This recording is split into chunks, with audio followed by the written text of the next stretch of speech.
Hello friends, welcome to Jahangir Sahab math. मेरा नाम है नरेंद्र जहांगीर और हमने क्लास 10th मैथ्स की एक्सरसाइज 9.1 का क्वेश्चन नंबर 10 लिया है। इसके पहले के क्वेश्चन नंबर 1 से लेकर 9 तक मैंने प्लेलिस्ट में डाल दिए हैं, उनका लिंक डिस्क्रिप्शन बॉक्स में दे दिया है, तो आप वहां से चेकआउट कर सकते हैं। चलो इसको क्वेश्चन को स्टार्ट करते हैं। Two poles of equal heights are standing opposite each other on either side of the road which is 80 metre wide. Means 80 metre wide की कोई रोड है, उसके दोनों तरफ टू पोल्स है और इक्वल हाइट के हैं। ठीक है, ये हमें गिवन है। From a point between them on the road the angles of elevation of the top of the poles are 60 degree and 30 degree. Means एक पॉइंट लिया बीच में, तो दोनों के टॉप पोर्शन पे जो एंगल बन रहा है वो 60 डिग्री और 30 डिग्री का बन रहा है respectively. Find the height of the poles, poles की हाइट पता करनी है, and the distance of the point from the poles, poles से डिस्टेंस पता करनी है जो पॉइंट हमने लिया था। तो देखो मैंने क्या किया ना, इक्वल साइड के दो पोल ले लिए। ये हमारी रोड हो गई। रोड की विड्थ कितनी दी है हमें? ये 80 मीटर की विड्थ दी है, यहाँ से लेके यहाँ तक, तो 80 मीटर की विड्थ हो गई हमारी। ठीक है, सबसे पहले तो ये लिख दो। और दोनों तरफ पोल बना दिए। पोल का नाम दे देता हूँ जैसे AB एंड CD। ठीक है, और इक्वल हाइट के हैं दोनों। ठीक है, तो कोई प्रॉब्लम नहीं है। देखो मैंने यहाँ इक्वल हाइट दिखाने की कोशिश की है पूरी, आप भी ऐसे ही दिखाना वहाँ पे, है ना। अब बोला है कि रोड के बीच में कहीं भी एक पॉइंट ले लो। ठीक है, उस पॉइंट को मैं मान लेता हूं कि ये ई पॉइंट है, ABCD तक ई पॉइंट मान लेता हूं।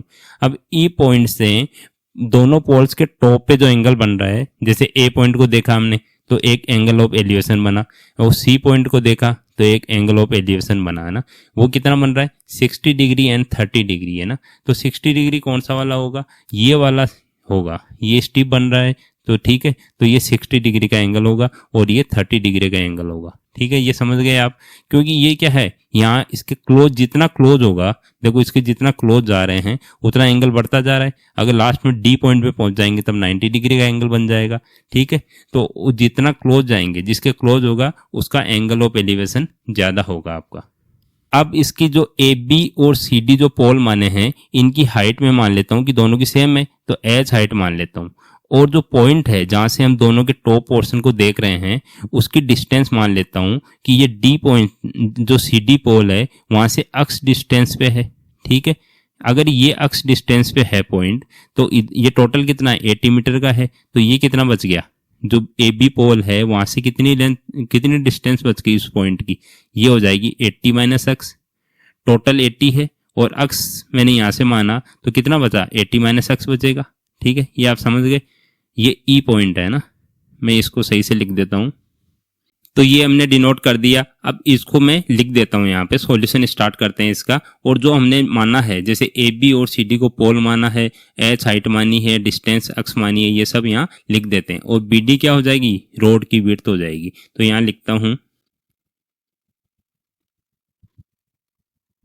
तो यहाँ मैंने लिख दिया है, let AB and CD are poles of equal height. Equal height के दो पोल माने और उनकी हाइट कितनी मानी हमने? H हाइट मानी है। BD is width of the road, जो हमें गिवन है। कितनी गिवन है? ये कितनी है? 80 मीटर की विड्थ हमें गिवन है। और पॉइंट जो E है, ई पॉइंट जहां से हम दोनों के टॉप पोर्शन को देख रहे हैं, वो 8 अक्स डिस्टेंस है फ्रॉम पोल CD से हमने अक्स डिस्टेंस पे माना, तो ये लाइन भी हमने लिख दी। ठीक है, ताकि एग्जामिनर को पता रहे कि हम क्या क्या एज्यूम कर रहे हैं। अब क्या करेंगे, हम स्टार्ट करते हैं इसको। तो इसमें देखो H है, यहाँ अक्स है और एंगल हमें गिवन है। तो हम इसमें जैसे ये 60 डिग्री के सामने वाली साइड क्या होगी? परपेंडिकुलर होगी, और इसके एडजेसेंट साइड क्या होगी? बेस होगी। तो पंडित बद्री प्रसाद हर हर बोले। इससे देखो आप, परपेंडिकुलर और बेस में कौन सा रिलेशन होता है? ये वाला रिलेशन। ये किसके इक्वल होता है? tan थीटा के इक्वल होता है। तो tan थीटा लगा देंगे कौन से वाले ट्रायंगल में? CDE। तो यहां लिखता हूं इन ट्रायंगल CDE। इसमें देखो tan थीटा अगर लगाएंगे आप, थीटा कितना है? 60 डिग्री का, तो इज इक्वल टू कितना आ जाएगा? CD upon ED, perpendicular upon base, CD upon ED। अब इसकी वैल्यू रख दो। tan 60 की वैल्यू कितनी होती है? √3। और CD की वैल्यू मैंने मानी H और ED की मानी अक्स। तो यहाँ क्रॉस मल्टीप्लाई करेंगे तो H को 1 से करेंगे तो H आ जाएगा, और √3 को अक्स से करेंगे तो √3 अक्स आ जाएगा। तो H और अक्स में एक रिलेशन आ गया हमारा। इसको क्या इक्वेशन नंबर 1 दे देता हूँ। अब क्या करेंगे, दूसरा ट्रायंगल लेंगे। कौन सा? जो दूसरा राइट एंगल ट्रायंगल बन रहा है हमारा ए बी और ई, ठीक है, in triangle A B E tan इसमें भी लगाएंगे क्योंकि 30 डिग्री के सामने क्या है, परपेंडिकुलर है, और इसके एडजेसेंट साइड क्या है, ये जो बीई है वो क्या है, बेस है इसका, तो परपेंडिकुलर अपॉन बेस क्या होता है, टेन थीटा होता है। तो tan thirty is equal to A B upon B E, समझ आ रहा है, बी ई। अब वैल्यू रखो टेन थर्टी क्या होता है, 1/√3 is equal to A B क्या होगा, एच, और बी की 80 माइनस एक्स निकाली थी हमने वैल्यू, तो 80 माइनस एक्स रख दो यहाँ पे, ठीक है। अब इसको आगे सोल्व करो, आगे सोल्व करेंगे तो 80 माइनस एक्स को 1 से मल्टीप्लाई करेंगे तो 80 माइनस एक्स ही आएगा, is equal to √3 into H आ जाएगा इधर, √3 इंटू एच। अब 80 माइनस एक्स तो एजिटीज आ जाएगा, और एच की वैल्यू इक्वेशन नंबर 1 से कितनी आ रही है, √3 इंटू एक्स आ रही है, तो √3 तो एक तो है ऑलरेडी।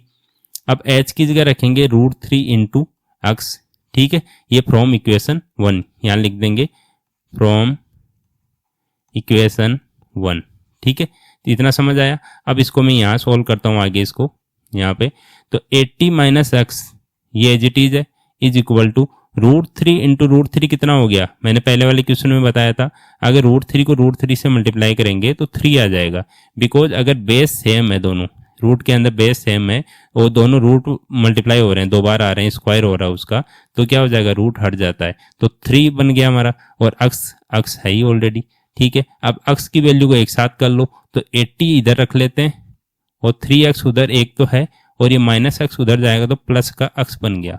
अब 80 is equal to 3x plus x 4x बन गया। अब अक्स की वैल्यू यहाँ से फाइंड आउट कर सकते हैं हम, तो 4x को इधर ले लो और 80 को उधर ले जाओ, तो अक्स की वैल्यू कितनी आ जाएगी, 80/4, ये 4 डिवाइड में आ जाएगा, तो अक्स की वैल्यू कितनी आ जाएगी हमारी, 80/4 कितना हो गया, 20 हो गया। क्या करेंगे, 80 को 4 से डिवाइड कर ही सकते हैं आप, तो 20 आ गया, तो अक्स की वैल्यू हमारे पास 20 आ गई, ठीक है। और एच की वैल्यू कहाँ से आएगी, फ्रॉम इक्वेशन 1 से, सो फ्रॉम इक्वेशन 1 ऐसे लिख देंगे, H is equal to √3 into X कितना है 20, तो एच की वैल्यू आ गई 20 इंटू √3, ठीक है, ये एच की वैल्यू आ गई। अब हमें एच और अक्स क्या क्या माना था, हमें एच माना था हाइट ऑफ द पोल्स, ठीक है, तो यहाँ हम लास्ट में आंसर लिख देंगे इसका। हमें क्या क्या पूछा था, हाइट ऑफ द पोल्स पूछी थी, and the distances of the points from the poles पूछा था, है ना। तो यहाँ सबसे पहले तो लिख देंगे, so height of the poles, ठीक है, तो पोल्स की हाइट कितनी, एच मानी थी, वो कितनी आ रही है 20 इंटू √3, और ये किसमें है, मीटर में है, तो मीटर में लिख दो। अब एक डिस्टेंस पूछी थी दोनों पोल से इस पॉइंट की, तो पॉइंट ई की डिस्टेंस कितनी हो जाएगी, यहां लिख देंगे डिस्टेंस ऑफ पॉइंट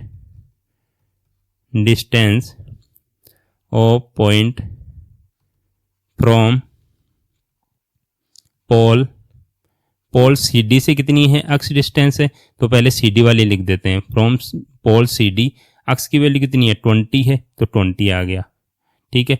और distance of the point from pole कौन सा, दूसरा ए बी है, तो ए बी पोल से कितनी हो जाएगी, ये कितनी है 80 माइनस एक्स, ठीक है, 80 माइनस एक्स है, तो 80 माइनस अक्स की वैल्यू रखो 20, तो कितना आ जाएगा 60 मीटर आ जाएगा, ठीक है। तो हमारे 3 आंसर आ गए, ठीक है। ये तीनों आंसर हमें लिख के यहाँ बताने हैं, और तीनों आंसर मतलब पता भी करना है, क्योंकि एक आंसर से नंबर नहीं मिलेगा, आपने कैलकुलेशन पूरी कर दी लेकिन अगर लास्ट में नहीं लिखा आपने डिस्टेंस, तो आपके मार्क्स काट लिए जाएंगे, क्योंकि हाइट आपने बता दी, डिस्टेंस नहीं बताई, तो हाफ ही बना ये क्वेश्चन तो पूरा, तो आधे मार्क्स ही मिलेंगे। तो आपको लिख के बताना है पूरा लास्ट में, ये ध्यान रखना है ना। और ये जैसे 20 इंटू √3 है, इसको सॉल्व करने की ज़रूरत नहीं है, इतना भी आप दिखा देंगे तो भी फुल मार्क्स मिलेंगे आपको, इसमें कोई दिक्कत नहीं आएगी आपको। तो होप आपको समझ आ रहा होगा, अगर समझ आ रहा है तो चैनल को सब्सक्राइब कर लीजिए, और आगे की वीडियोज में इसको आपको चैप्टर 9 की प्लेलिस्ट में सब वीडियोज मिल जाएंगे, जिसमें भी आपको प्रॉब्लम है आप क्वेश्चन नंबर डालिए उसमें, क्वेश्चन नंबर 10, और वो सामने आपके सामने वीडियो आ जाएगा, ठीक है। Thank you.